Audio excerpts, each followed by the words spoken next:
I'm going to give a bit of a presentation first that gives more of an Earth systems perspective. And then I'm going to pass it over to Penny, who's going to give a human, relational, spiritual, inner perspective so that you can see that something we emphasize a lot in all of our work, that we cannot separate the inner from the outer in what we do.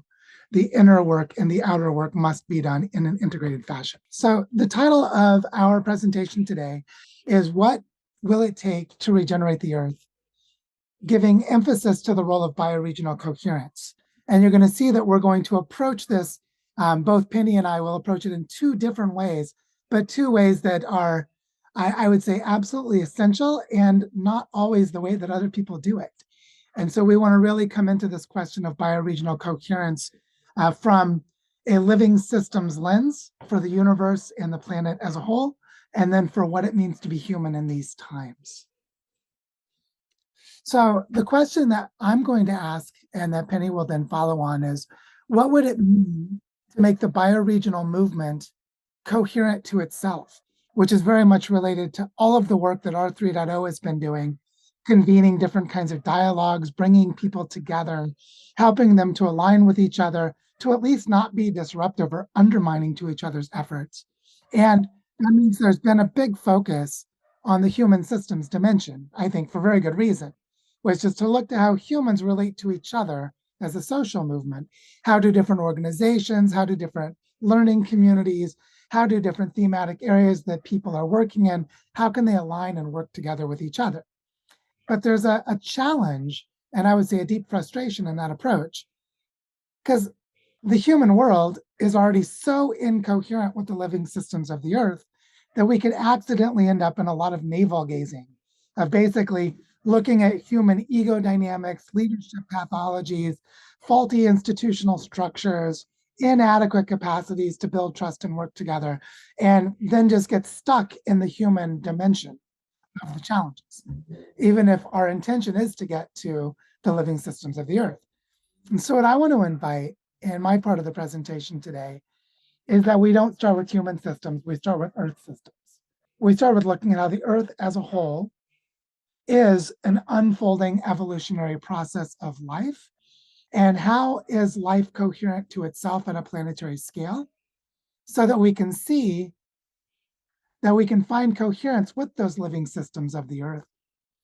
Now, the question that I'm going to invite for us here is, how do we find coherence and live into a design pathway that restores the human relationship with life on Earth, where life on Earth is primary and the human relationship to life must come from that primary focus? So we're going to talk a little bit briefly, for those who are not familiar with the term, what is a bioregion? So I'm going to very briefly define that term. And then I'm going to start with a non-human perspective, which is to look how life is organized on Earth by water. How does water organize life on Earth? And how does the way that water organizes life show us the naturally occurring coherence of our planet that we as human beings need to come back into right relationship with? So let's start with, what is a bioregion? So the word bioregion is short for biocultural region or biological region, depending on which origin you're looking at in the movement. And so a bioregion is basically the physical or the spatial geography or the relational geography of life. How does life organize itself as a whole context in which a biological population is able to live and thrive? And many of you who've seen me speak about this before know that I really like to use the example of starfish to make this really clear, that starfish have a biological geography, a spatial region in which their entire life system exists, which is the intertidal zone of a coastal area. The gap, the space between the high tide and the low tide, is where all of the mixing of nutrients and minerals and the gathering place for the starfish to be able to have everything they need for food, to protect themselves from predators, to reproduce, and to have a healthy population as a whole. There's a geographic area in which the entire life system of the starfish exists, and that is the bioregion of the starfish. Well, this applies to any living organism. You can have a bioregion for oak trees.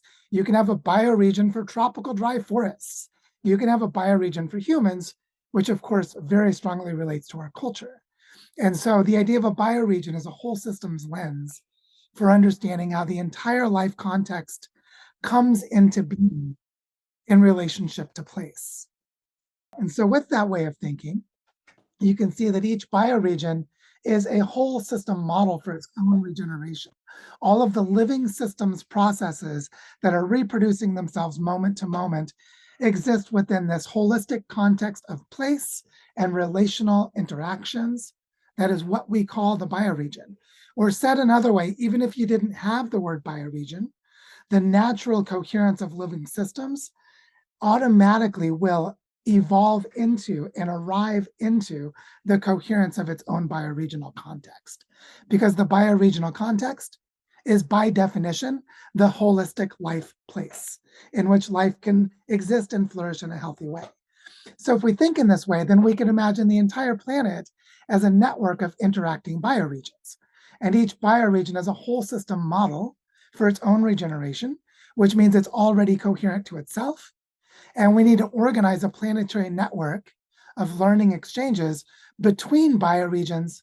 And we need to do it the way that the Earth already has interdependencies between those bioregions. So basically, to summarize, the planetary predicament of humans is that what needs to happen is we need to recreate the conditions for living locally in terms of material flows, integrated life systems, and thriving of families and communities across the entire planet. And what you can see in this map is color-coded to different biomes, different ecological or ecoregional contexts based on the type of climate, the type of soil, the type of geology, the type of ecosystems. The important thing for our purposes is that it's not all one color.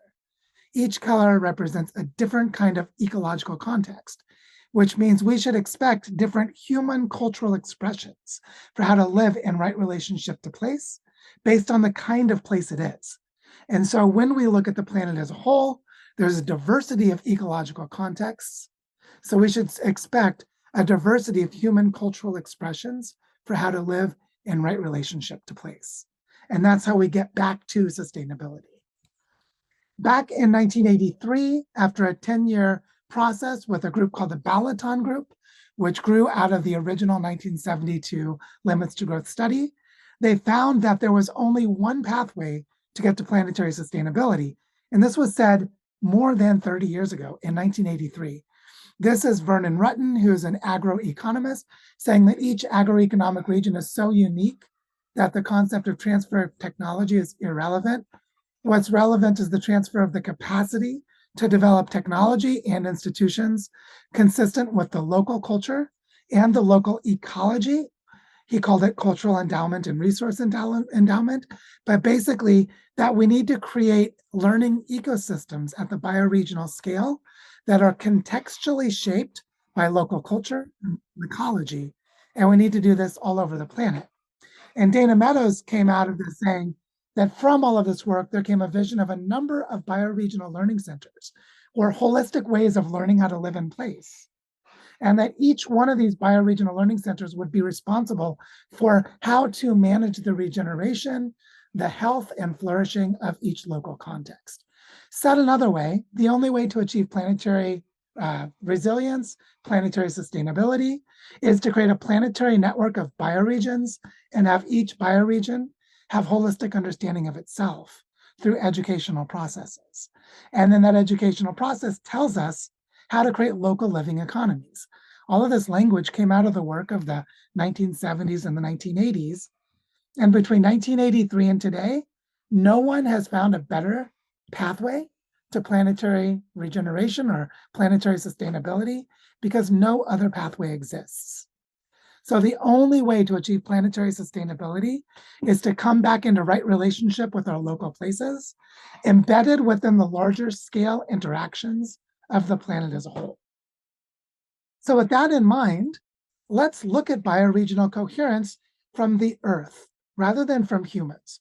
And one great way to see bioregional coherence is to see how water creates the patterns for life on the planet, and how water naturally gives rise to bioregional coherence. The important thing here is that for life to exist on any planet, this is like astrobiology 101. For life to exist on any planet, the first thing is the planet needs to have the right combination of temperature and of material composition. That water exists naturally in all three forms. There's liquid water, there's solid water in the form of ice, and there's gaseous water in the form of water vapor. Without all three of these states of water on the surface of the Earth, you cannot have life. The water vapor gives rise to clouds, gives rise to weather. The solid ice gives rise to mixing processes, changing the Earth's surface, and the flowing and movement of liquid water gives rise to the context in which life can emerge. And life emerges at the intersection of these three stages, these three phases of water, which means you can't have life on Earth and you can't have bioregions without the planet having a stellar relationship, a solar system in which the planet is positioned relative to its home star in the Goldilocks zone, not too hot and not too cold, which means bioregional coherence requires a planet that's not too large and not too small, a planet that is positioned within its solar system, not too close and not too far away. Notice this has nothing to do with human systems. This is cosmological. The cosmos tells us whether a bioregion can exist at all based on the relationship of the planet and its size and its position to its home star. Because that's what makes liquid water, water vapor, and ice possible to exist on the surface of the planet, all three states simultaneously. And we now know, based on studies of the origin of life, that the most likely scenario for the origin of life on Earth, which is the only place in the universe we know for sure there is life, it formed in the geothermal vents at the ocean floor. Now, what's interesting is in the ocean floor, the water is very cold. It's in a liquid state, but because of plate tectonics, there is carbon dioxide and other minerals being released in these thermal vents. And here you can see that fire, water, and air are all mixing together at the seafloor, creating the polypeptide chains, the early forms of proteins that gave rise to the first RNA and later the first DNA to enable life to exist. So the coherence of life on Earth is that it always is born in water in a liquid state, but in a liquid state where there's a metabolic process that you could think of as being like fire, and that there are membranes or boundaries at which life can emerge. Now, what's interesting is you can already see that the coherence in life on Earth depends on the Sun-Earth relationship, but you may not know it also depends on the Earth-Moon relationship, because the moon, in its continual dance of circling and the Earth circling in the moon in this orbital pattern, creates the tidal forces that mix the Earth's ocean. So the rising and the falling of the tides, which create a differential pressure and force pulling at the Earth's crust, which is why plate tectonics never stopped.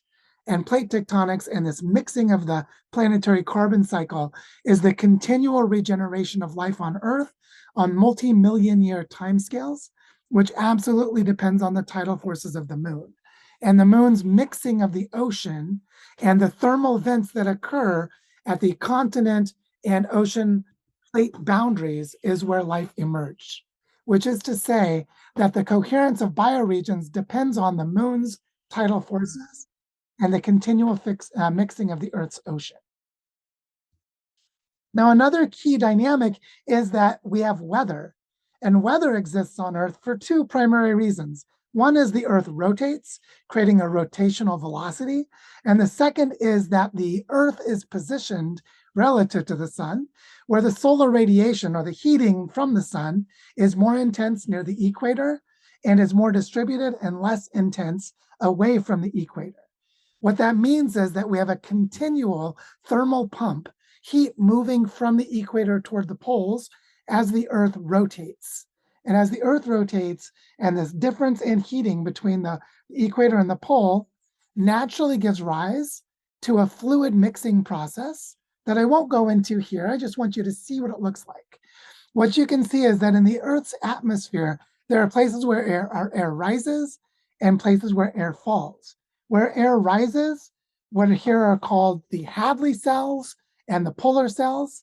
This is where we create our weather systems, our jet streams, and the creation of weather patterns, which creates our precipitation, which is where our rivers are born.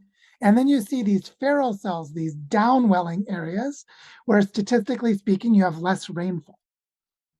This creates the subtropical jet streams in the stratosphere of the Earth's atmosphere. I just want you to notice where they exist, roughly between 20 degrees and 40 degrees latitude in both the northern and southern hemispheres. Why is this important? Because this drives the formation of weather and movements of water across the planet, which gives rise to the kinds of global biomes that exist. Notice that between 20 degrees and 40 degrees north, sort of the mid-latitudes in the northern hemisphere, which you can see in northern Africa, in the southern part of North America, in the middle parts of Europe and Asia, and then the 20 degrees to 40 degrees, the subtropical band in the southern hemisphere, in places like Argentina, in places like South Africa, in places like Australia. You see these bands of drier areas. And then right along the tropics in the Amazon, in Central Africa, and the sub-Saharan zone, there are really intense forest areas, very humid, and it's more humid again up higher north and higher south. What you can see here is the water tells us what kinds of ecosystems are possible because of the rotation of the Earth and the distribution of solar radiation. So what we see is that our bioregions naturally emerge through planetary and cosmological processes. But why is it that we don't have a planetary map of bioregions, even though we have a planetary map of biomes? And the answer is that human bioregions absolutely and necessarily depend on human culture and the cultural evolution of human relationships to their local place. They are not reducible to geophysical biomes.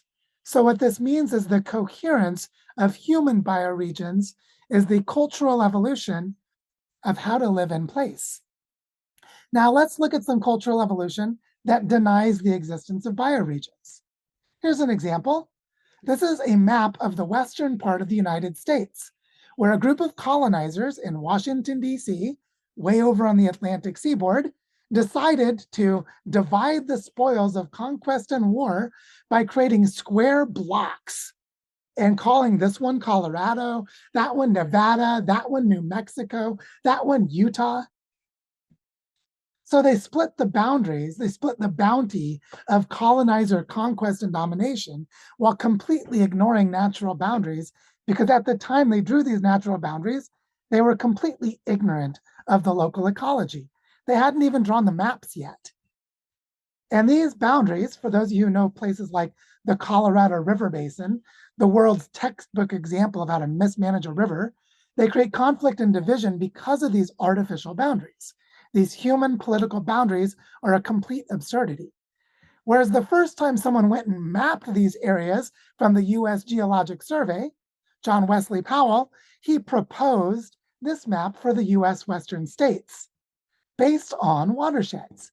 This is how water organizes the western half of the North American continent through natural watershed boundaries, where it honors the boundaries of water and the interactions between them, the ecological, the geophysical, and the cultural boundaries. If I was to overlay on this indigenous territorial lands, you would see there's a very strong correlation and coherence between the type of landscape, the type of social organization, the type of cosmovision and spirituality, the kind of indigenous worldview, and the way of living sustainably in place. Which means the landscape systems of the Earth give rise to coherence and harmony. And this is the main point that we're going to talk about in a moment, but I want you to see this is true across the whole planet. Here are some of the bioregional boundaries for the rivers of the North Sea along the Atlantic seaboard of present-day Europe.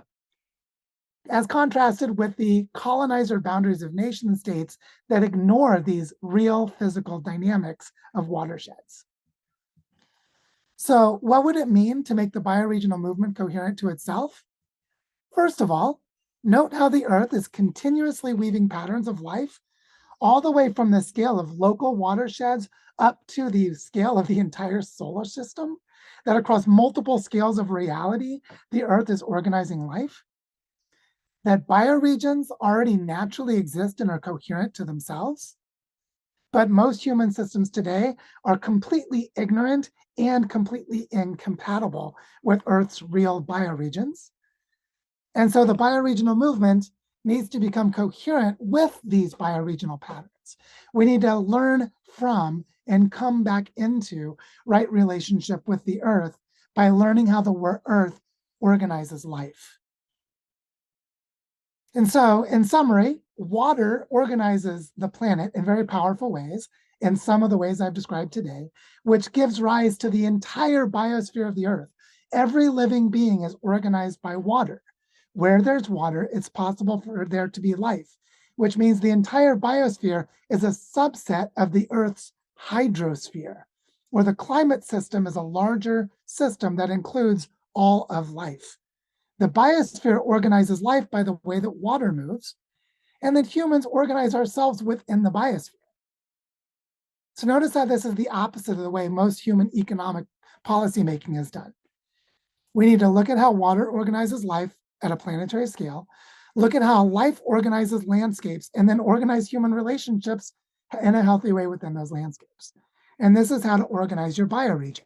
You organize by the way the bioregion organizes itself. It's a fundamental shift to place humanity within its larger ecological reality.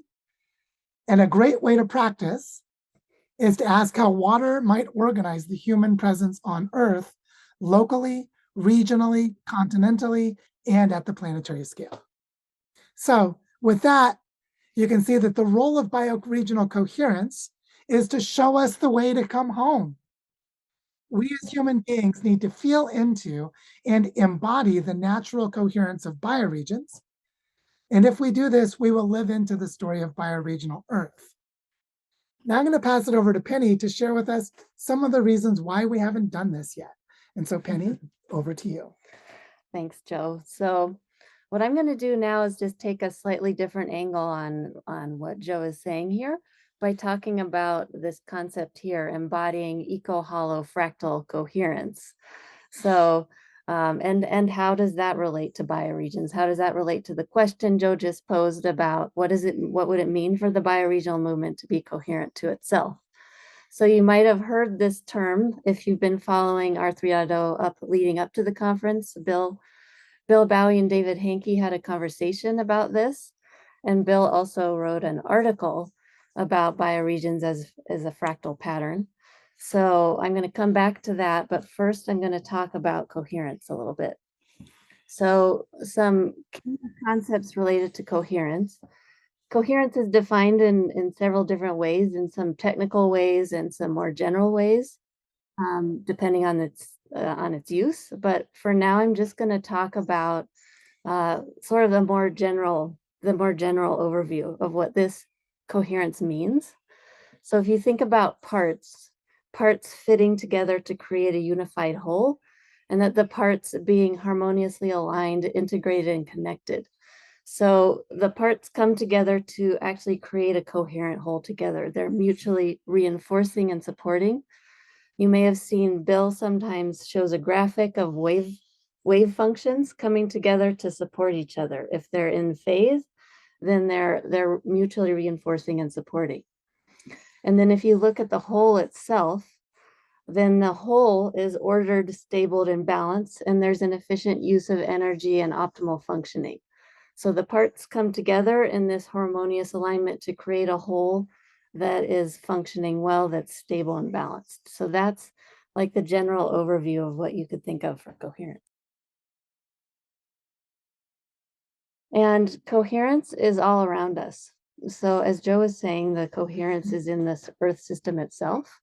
I love this quote from HeartMath Institute where they say the beauty And intricate balance of nature is a magnificent demonstration of coherence. If you look at this bee with the flower, so the bee and the flower co-evolved together. They're not actually separate. If you think about a flower, it creates nectar, it creates pollen that attracts the bee to come to it, and the bee comes to it to pick up the pollen and the nectar to bring back to its hive to create the honey for its own survival, for its reproduction. But in the meantime, the bee goes to another flower of the same kind of plant, and then the plant can reproduce because the bee brings the pollen to the other plants. And so they co-evolve together. It's this intricate, beautiful dance. And it's everywhere in nature. I mean, just think of the relationship of butterflies with the flowers, of the beavers building their own homes, their own habitat, but creating habitat for hundreds of other creatures and making the rivers healthy. There's this intricate dance, and it's not actually separate. It's this beautiful, coherent dance. So now I want to just go a little bit wider and talk about this concept of eco-holofractal. And this applies to the cosmos, right? So this is a bigger concept. And I'll start with the latter end of this, the holofractal aspect. So if you think of hollow is referring to holographic or hologram or holon. It's sort of like a multi-layered term.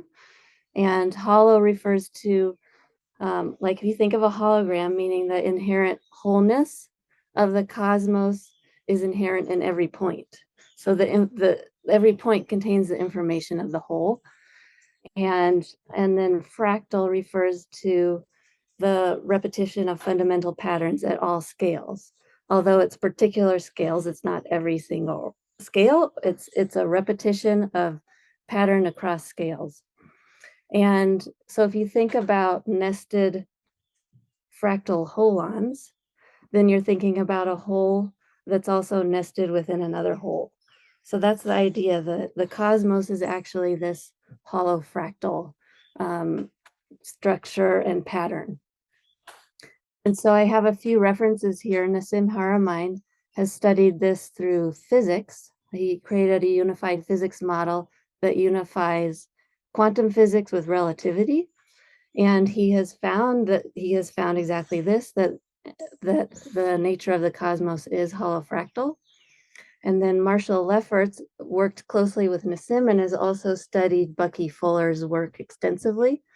And he wrote this book, Cosmometry, exploring the holofractal nature of the cosmos, where he brought together the unified physics of Nassim's work with cosmic geometry or sacred geometry and with music. So he combined those three aspects to explain this holofractal nature of the cosmos. So I highly recommend that book. And then, as I mentioned earlier, David Hankey added on the eco part, referring to the ecological nature of the earth and how the earth is organizing in this same way. The earth is organizing itself through these patterns, through the holofractal patterns. And he had a conversation with Bill about this in depth, which I'd highly recommend listening to. So how does this relate to bioregions? Well, a bioregion is a holistic, self-organizing aspect of the earth, which is literally an eco-holofractal. And what that means is it's an enormous design principle. We can extrapolate out of this design principle that we live within how to live in a resonant way with life. It's all right here for us. We live in an integral way with life in our life places, which is our bioregions, and we learn from our life places. So what that means is bioregions are our master teachers. We just have to listen. We have to connect to the rivers, to the forest, to the mountains, to the oceans, to the insects and animals. This is how we learn to dance with life. We wake up to the coherence that's already here in our life places. So why aren't we doing this already? Well, overall, in a general sense, we hold a disconnected worldview, which is a worldview of separation and a mechanical dead universe. We've come to take this on and believe it. And so we experience ourselves as disconnected from our own selves, from each other, from the living processes of Earth, and from the cosmos. And we're actually living that out. We're living out this disconnected worldview. We're embodying it at individual and collective levels and systemic levels, and actually building structures that are coming out of this disconnected worldview. So how do we find our way back? Well, we wake up. We wake up to the reality that we're a part of a living, connected, intelligent, eco-holofractal cosmos. And this is an intellectual awakening. It's just coming to understanding, studying the physics, understanding the truth of it, but it's also a spiritual awakening. It's coming to know it. It's coming to know it in our bodies and realize the truth of this. And then we have to embody this, both individually and collectively at a systemic level, at a planetary scale. So we have to live it out together in a coherent way across the planet, as Joe was describing. Ken Wilber, he often says it this way. He says we have to both wake up and we grow up, which is actually two very different things. There's a lot more people who have woken up intellectually to this, but we're not embodying it yet. So if we do both together, this is an evolution of our species. So what's getting in the way? Well, like I said, most of us still hold this disconnected worldview, and we're living it out. And so, in one word, this is trauma. Trauma is this disconnection. And even the small percentage of us who have woken up to this reality of the connected universe, we still have the trauma in our bodies, in our biology, in our belief systems, and in our emotions. And these traumas are passed forward through generations and through cultures. And when they're left unconscious and unintegrated, these trauma patterns manifest in our behaviors in ways that perpetuate this disconnection. They actually perpetuate the traumas. And in this state, we are not capable of embodying a connected worldview. So just to drive this point home, I wanted to share a few things, a few ways that these patterns, the most destructive ways that these kinds of trauma patterns show up. The first one here I've been seeing a lot lately, and this is arrogance. So arrogance meaning an inability to listen to different ideas, to different perspectives, to feedback, to take in other ideas or other thoughts, which leads to a lack of ability to respond. You cannot respond to the feedback because you can't take it in. And this is extremely destructive. And one of the biggest factors I've been seeing lately in the movement itself. So others, I'm just going to name quickly: blaming, shaming, and raging, which leads to violence at self and others; lack of empathy and compassion, which is related. This inability, it's like a closing of our hearts, and we start to other people, which also leads to violence. And the avoidance of our own pain, avoidance of facing the pain within us, leading to denial and a lack of capacity to face into the reality of our times, a lack of capacity to sense make. Pathological power dynamics, individualism, isolation, feelings of that we're never enough, that we're emptiness and hopelessness, leading to broken relationships. And this is what fractures the field. It's happening in our own movement, in the bioregional movement, in the regenerative movement. Fracturing of relationships fractures the field. And then we have extreme bad actors, people who actually do not have conscience, coming into the field granted power by us because we don't recognize it for various reasons. We actually give them power, and then the field gets fractured. So all of these, like if you think about arrogance it's an attempt to self-protect from a feeling of not enough. So these core wounds, things like I'm not enough. We cover over with this. These are the ways we manage, but they're extremely destructive. So back to the question Joe brought to us. What would it mean to make the bioregional movement coherent to itself? First of all, the coherence is already here. It's in the cosmos we're a part of. We're literally made of stardust. We all live in bioregions, which are self-organizing eco-holofractal holes of the Earth itself. Everything we need is here. Everything we need to learn to come back into living connection. We just have to come back into connection.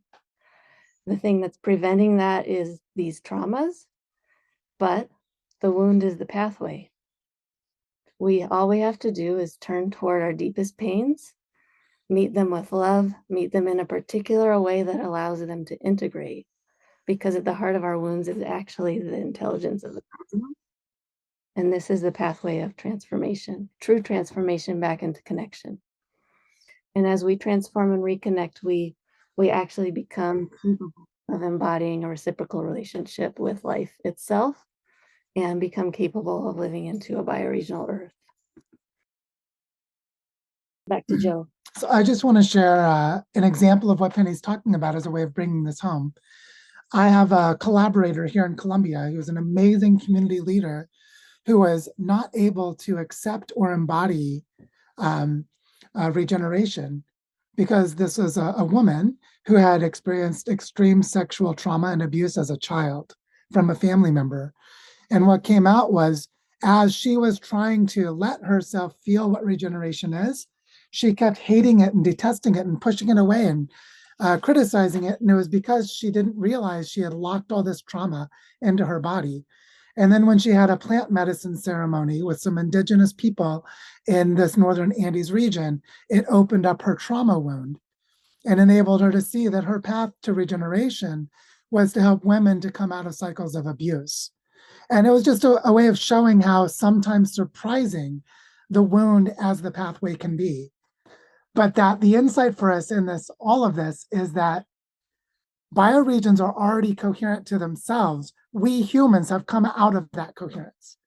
We need to find our way back in. And as Penny said, it's all here already. It's all here already. We don't need new technologies. We don't need some outside miracle from some other ethereal realm. We just need to come back into our own body connection and our body connection back into our life places.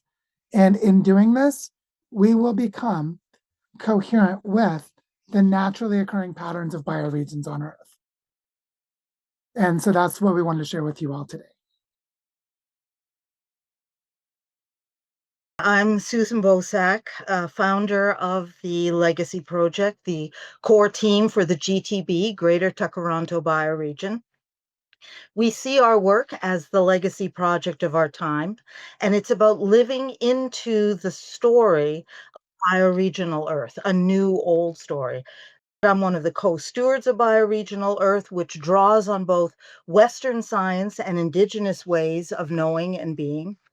The essence of the story is people in place, not people and place, which implies separation, but people in place. It's the relationship between how one affects the other. And we need to hashtag change the story because the relationship is out of balance. It's really unhealthy right now. So where are we at? I'll use the term polycrisis, a complex entanglement of climate, environmental, economic, political, technological, social, and health crises that requires not only a recognition of the multiplicity of crises, but the ways they interact. Critical dangers include breakdown outpacing comprehension, institutions unfit for purpose, and reality exceeding vision. From an intergovernmental science report, we require a fundamental whole system redesign. In other words, hashtag change the story. We need a whole system approach because Earth is a whole system and we're part of Earth, and because everything is connected to everything else. And we can't continue to delude ourselves with a problem solution mindset that we can fix this or that in isolation. Just to reinforce what's been said before me, a bioregion is the smallest actionable scale that maintains whole system integrity. The Greek root bio means life. Bioregion is your life place that connects all life in your place.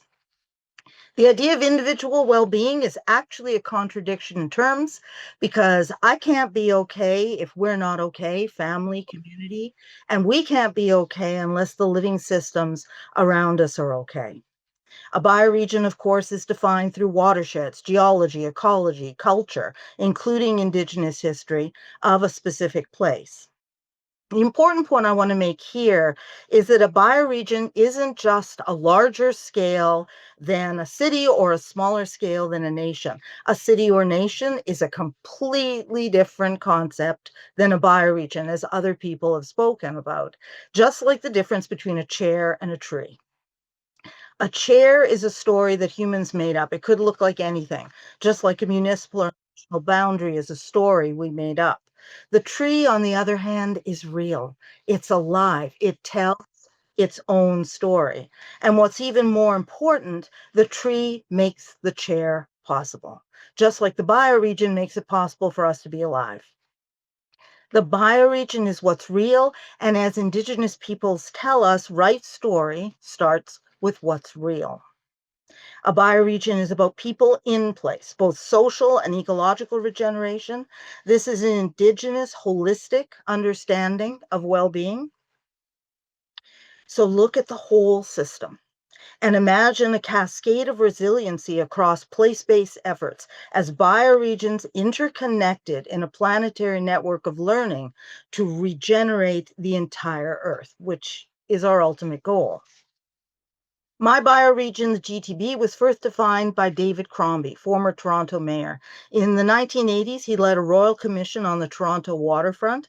He learned about the term bioregion and realized that what happens on the waterfront is affected by the land around it. So he expanded his work to look at the surrounding watersheds. David Crombie wrote the seminal 1992 Regeneration report, and our work builds on his legacy. This map shows the fuzzy boundaries of the GTB, touching 3 of the Great Lakes.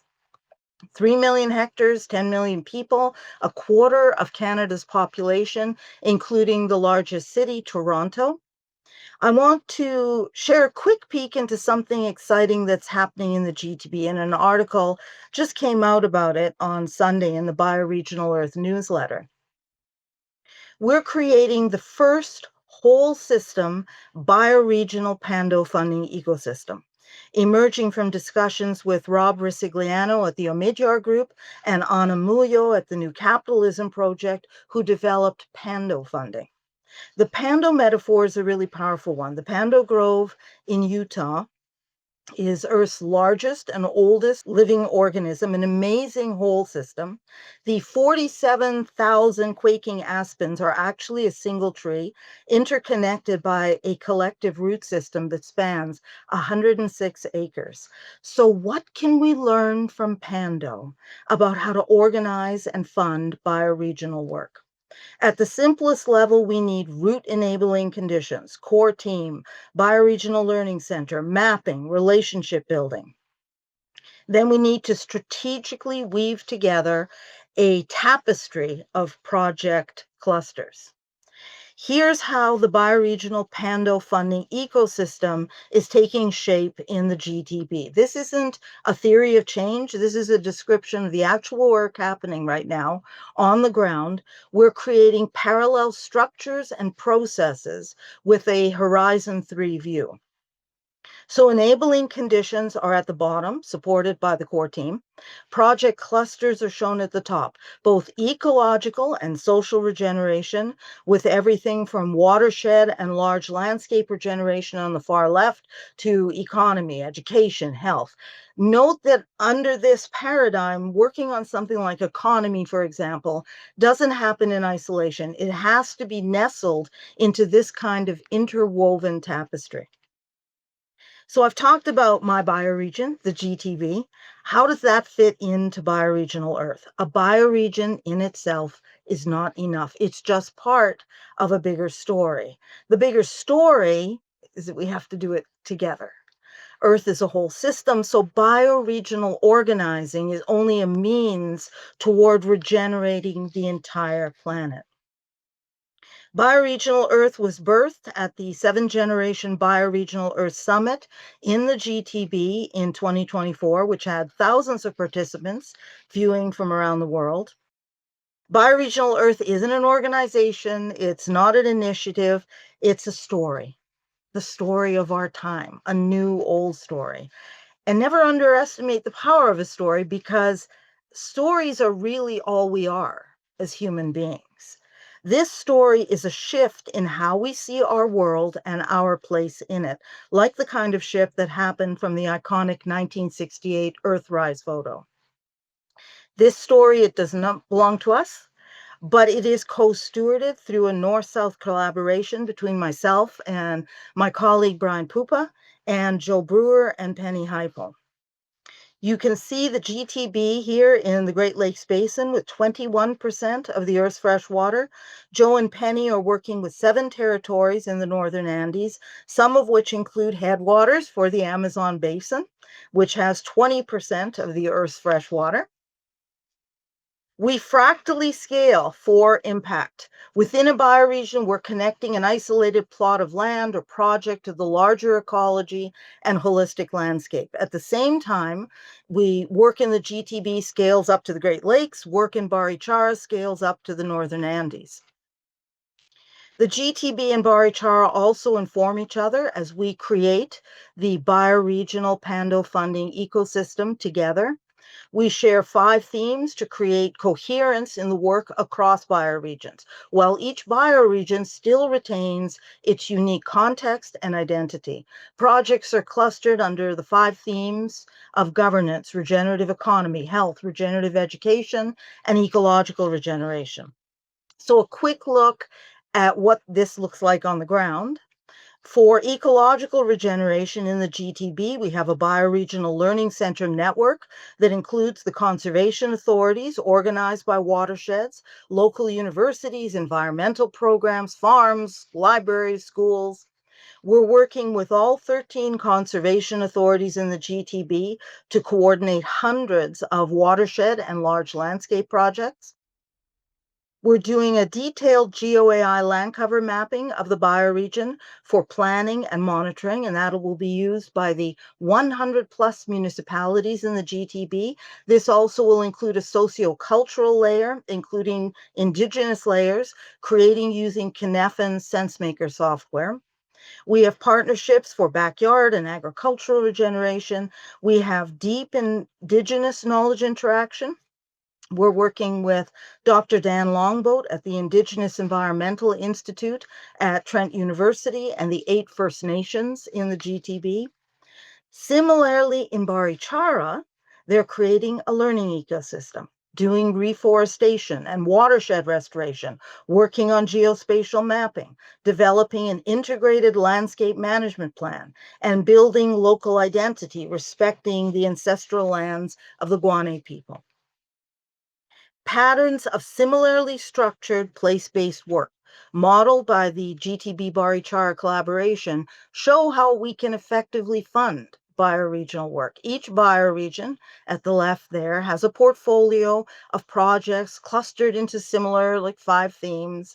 This scale links to the subcontinental scale, like the 7 territories in the Northern Andes. Then that links into the Earth Regeneration Trust, which started last year with some funding for 6 regions.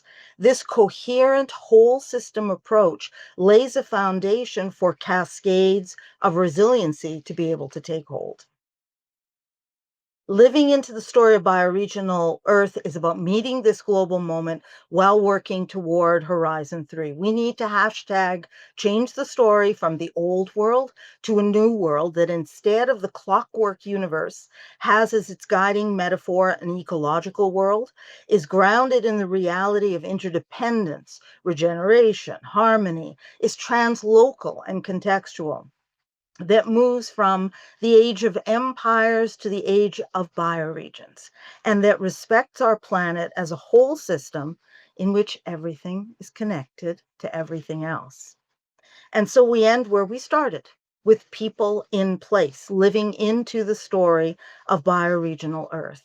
This work is the work of the next 20 years to the next 200 years and beyond. Our horizon isn't the edge of a forest or the expanse of the ocean. It isn't the vastness of space. It's the fork in the road, where, as Dr. Dan Longboat reminds us, we must choose whether to continue to destroy life or the continuation of life. It's not just the story of place, but the story of how to be in life. Once we see and feel that, there's no going back to not seeing. There's no hiding in old ways of non-sensing.